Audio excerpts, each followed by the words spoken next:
সবার প্রথমে dragon chicken স্টাইলে স্লাইস করে একদম বোনলেস চিকেন পিস নিয়ে ওর মধ্যে ডিম ফাটিয়ে দিয়ে তারপর সামান্য পরিমাণ জাস্ট গোলমরিচ দেবো, দিয়ে এটা ম্যারিনেট করতে রেখে দেবো। ফার্স্টে কড়াইতে তেল দিয়ে দেবো, বেশি লাগবে না, সামান্যতম দিলেই। এই কাটিং সবজিগুলো থেকে প্রথমে আগে মাশরুমটা তেলের মধ্যে দিয়ে নাড়াচাড়া করে নেব।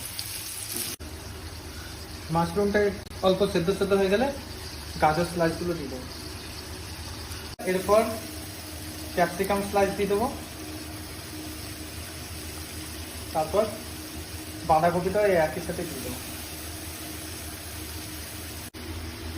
সব ভাজা একটু সামান্যতম জাস্ট ভাজা ভাজা, মানে যাতে খাওয়া যায়, একটু কাঁচা কাঁচা থাকবে। হয়ে এলে স্বাদ মতন একটু লবণ